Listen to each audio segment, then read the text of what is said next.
Sai IAS academy पर आप सभी का स्वागत है।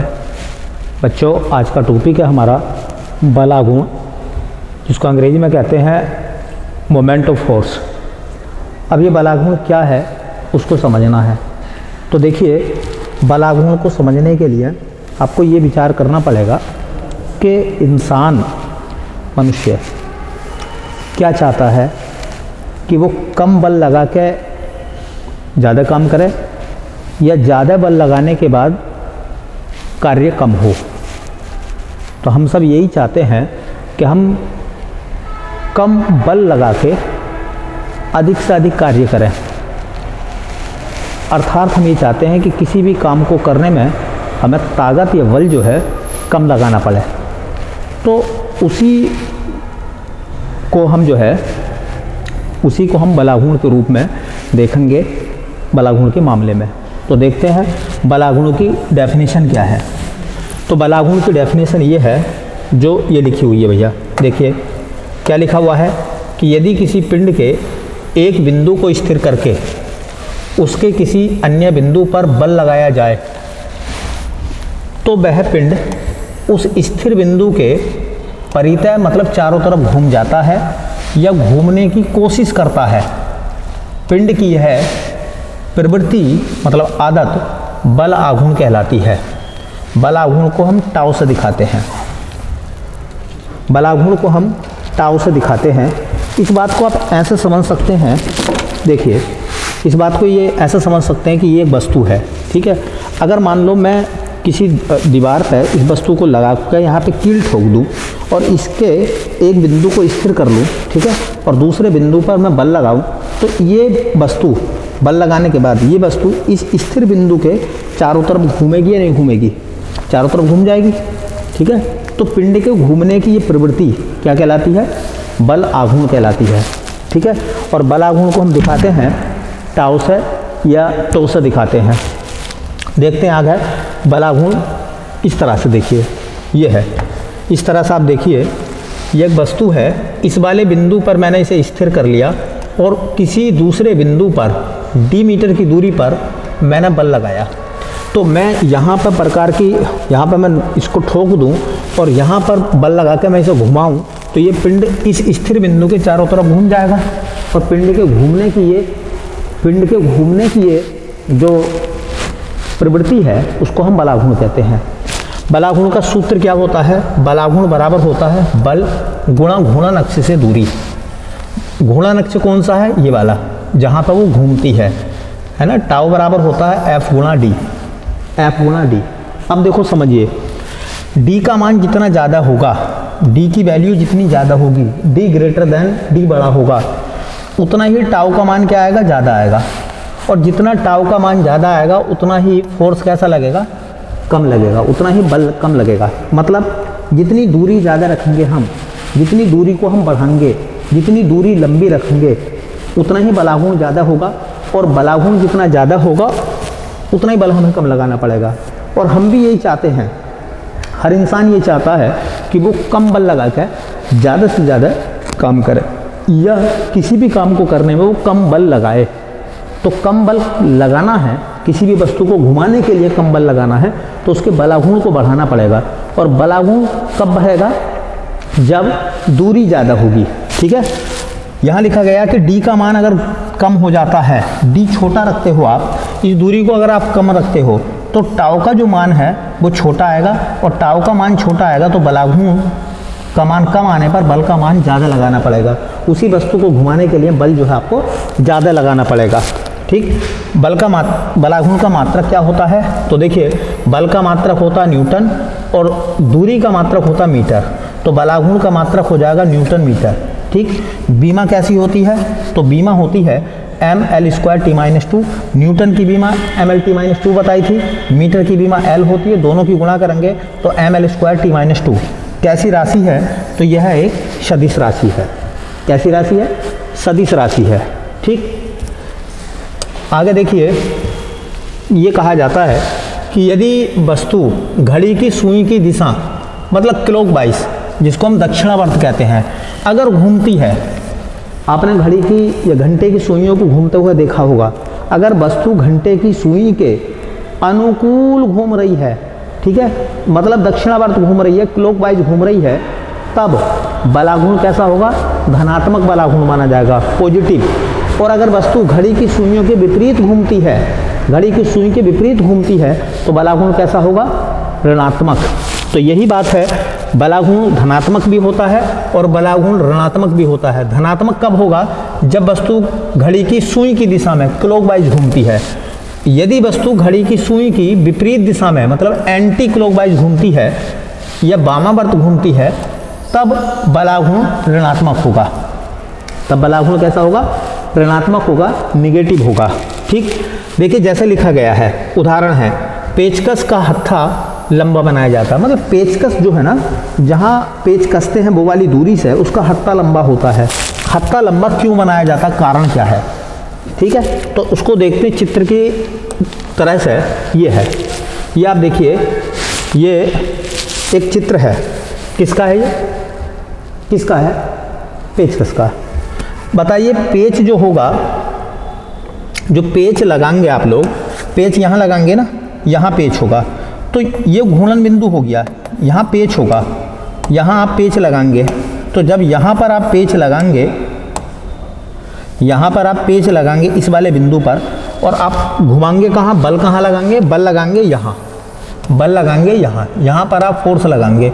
तो जिस बिंदु पर वस्तु घूम रही है, जिस बिंदु पर वो वस्तु घूम रही है, उस बिंदु से बल की दूरी कैसी है? बल की दूरी कैसी है? बल की दूरी ज़्यादा है।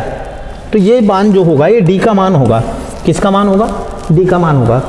अब बात यह है कि पेचकस को यहाँ पकड़ोगे आप और घुमाओगे तो पेच यहाँ घूमेगा। पेच को घुमाने के लिए, पेचकस से पेच को कसने के लिए, अगर आप पेचकस से पेच को कसेंगे तो आपको बल लगाना पड़ेगा। और आप क्या चाहते हैं? ज़्यादा बल लगाना चाहते हैं या कम बल लगाना चाहते हैं? तो कम बल लगाना चाहते हैं। कम बल अगर लगाना चाहते हैं तो फिर दूरी को आपको बढ़ाना पड़ेगा। जैसा कि मैंने बताया था, मैंने ये कहा था कि अगर दूरी का मान ज़्यादा होगा तो टाउ का मान, जो घूर्णन वाला बलाघूर्ण का मान है, वो बढ़ेगा। और जैसी बलाघूर्ण का मान बढ़ेगा वैसी बल का मान कम लगेगा, बल का मान कम लगेगा।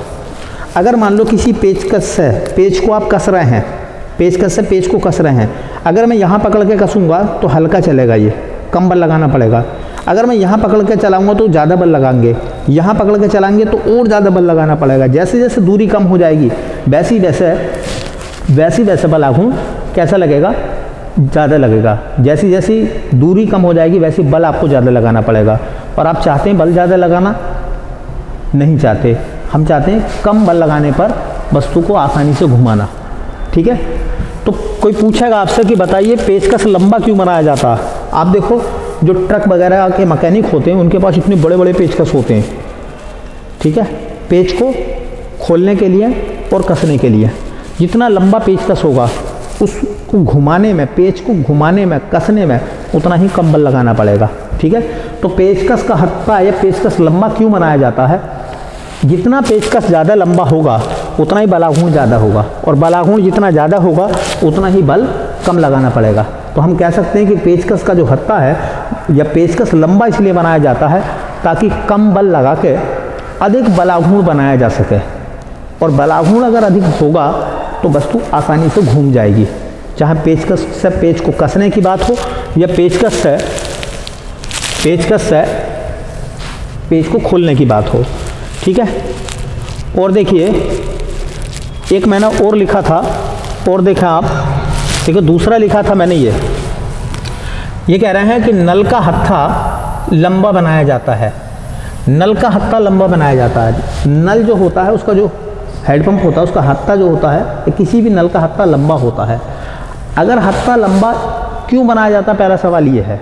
हत्था जितना लंबा होगा उतना ही बलाघूर्ण ज़्यादा होगा, और बलाघूर्ण ज़्यादा होगा तो हत्थे को चलाने में, नल को चलाने में बल कम लगाना पड़ेगा, और नल को चलाने में बल कम लगाना पड़ेगा। और हम यही चाहते हैं कि नल को चलाने में हम कम बल लगाएं। ठीक है, तो देखो एक देखिए, ये देखिए, ये एक इमेज है, इसमें आप देखिए, पहले इसमें देखिए, देखो ये हत्था है, यहाँ घूमेगा अंदर, ये घूमेगा तो ये इसका घूर्णन बिंदु हो गया, ये घूमने वाला बिंदु हो गया। घूमने वाले बिंदु से ये हत्था है पूरा, ठीक है। अब तुम देखो हत्थे को यहाँ पकड़ के चलाओ, यहाँ बल लगाओ, तो दूरी घूमने वाले बिंदु से कैसी है, बहुत ज़्यादा दूरी है। और जैसी दूरी का मान ज़्यादा होगा वैसे ही बलाघूर्ण का मान ज़्यादा आएगा, और बलाघूर्ण का मान ज़्यादा आएगा तो लगने वाला बल कैसा होगा, कम। मतलब हमें कम बल लगाना पड़ेगा। अब एक काम करते हैं, इस हत्थे को यहाँ पकड़ के मत चलाइए, यहाँ पकड़ के चलाइए, यहाँ पकड़ के चलाओ, बल यहाँ लगाओ। यहाँ लगाओगे तो ये दूरी जो है ये कम हो गई घूर्णन अक्ष से, ये दूरी कम हो जाएगी। और अगर ये दूरी कम हो गई है घूर्णन अक्ष से, तो दूरी के कम होने पर बल का मान क्या होगा, जैसे जैसे दूरी का मान कम करोगे टाउ का मान कम हो जाएगा और बल ज़्यादा लगेगा। अब एक काम करते हैं, बिंदु ए की बजाय बिंदु बी पे पकड़ के चलाते हैं नल को, अब चलाते बिंदु सी पे।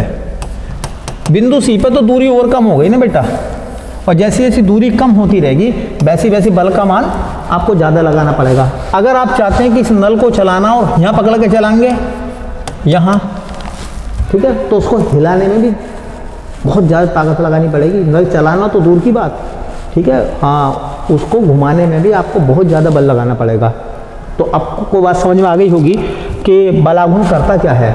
बलाघूर्ण किसी भी वस्तु को घुमाने में योगदान देता है, किसी भी वस्तु को घूमने में योगदान देता है। जितना बलाघूर्ण ज़्यादा होगा वस्तु उतनी ही आसानी से घूमेगी, ठीक है। और बलाघूर्ण को ज़्यादा बनाना है तो दूरी को बढ़ाना पड़ेगा, ठीक। ऐसी देखिए, ऐसी देखो, एक मैंने और लिखा है, ये लिखा है कि आटा पीसने वाली चक्की में हत्था केंद्र से दूर किनारों के पास लगाया जाता है। तो आटा पीसने वाली जो चक्की है, उसका जो हत्था है वो केंद्र से दूर किनारों पर लगाया जाता है, ठीक है, केंद्र से दूर किनारों पर लगाया जाता है।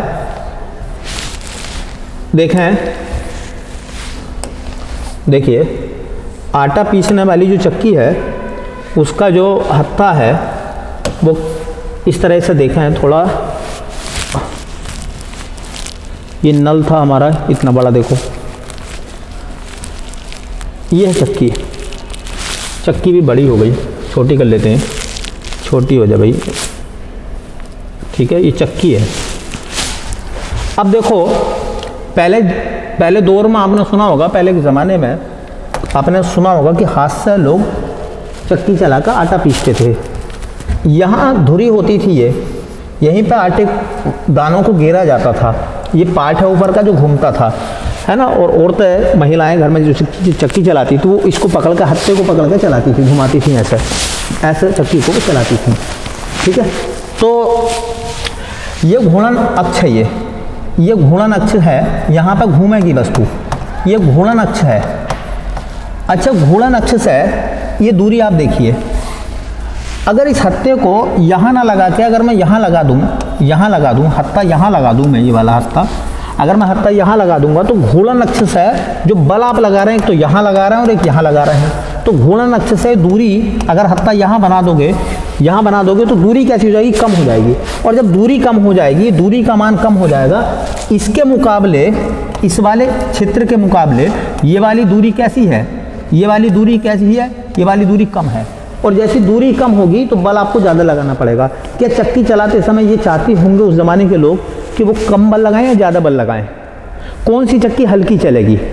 वो चक्की हल्की चलेगी जिसका हत्था उसके घूर्णन अक्ष से ज़्यादा दूर होगा, है ना, ज़्यादा दूर होगा, ठीक है। हालांकि उन लोगों को शायद पता हो या ना पता हो, लेकिन किताबों में बाद में लिखा गया होगा।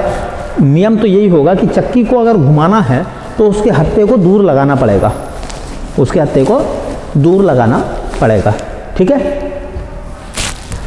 चलिए, और मैंने देखो और चीज़ आप देखिए, एक और लिखा है, ये कह रहे हैं कि दरवाज़ों को खोलने या बंद करने के लिए हत्थे कब्जों से दूर किनारों पर लगाए जाते हैं। जो घर के दरवाजे होते हैं उनको खोलने या बंद करने के लिए हत्थे जो हैं वो कब्जों से दूर किनारों पर लगाए जाते हैं, ठीक है। ये दरवाजे हैं, देखो ये दरवाजे हैं, है ना, ये कब्जा यहाँ लगा हुआ होगा, यहाँ है ना, इस जगह पर एक कब्जा यहाँ लगा हुआ होगा, ठीक, ये कब्जा होगा जहाँ किवाड़ घूमेगा और यहाँ आप बल लगाएंगे यार। ये घूर्णन है, ये घूर्णन बिंदु है, ये घूर्णन बिंदु है। तो घरों में नॉर्मली किवाड़ तो आपने देखे ही होंगे, किवाड़ कहाँ घूमता है, कब्जे पे, जहाँ कब्जे लगे हुए होते हैं, ये हत्था होता है। हत्था कब्जे से कहाँ लगाया जाता है, दूर। दूर क्यों लगा रहे हैं, दूर इसलिए लगा रहे हैं ताकि दूरी ग्रेटर देन हो जाए, ज़्यादा हो जाए। इस हत्थे को यहाँ ना लगा कर थोड़ा यहाँ लगाओ, तो दरवाजे को खोलने और बंद करने के लिए दूरी कम हो जाएगी ना, यहाँ से दूरी कम हो जाएगी तो आपको बल ज़्यादा लगाना पड़ेगा। अगर आप यहाँ लगा दो, हत्थे को यहाँ लगा दो, यहाँ लगा दो कि हत्था, तो और दूरी कम हो गई, है ना।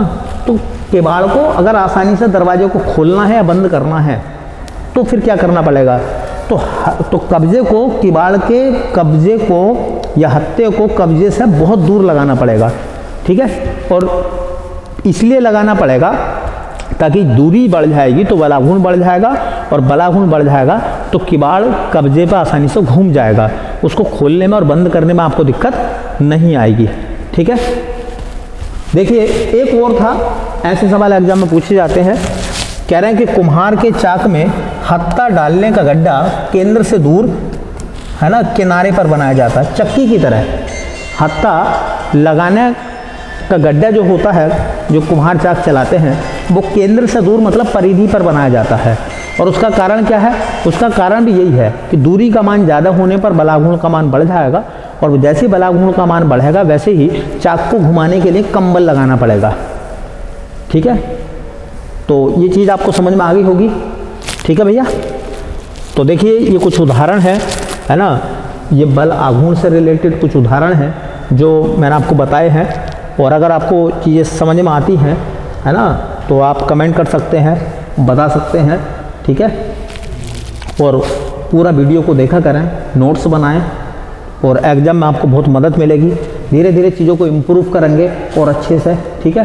तो मिलते हैं फिर नेक्स्ट वीडियो में, तब तक के लिए बहुत बहुत धन्यवाद आपका।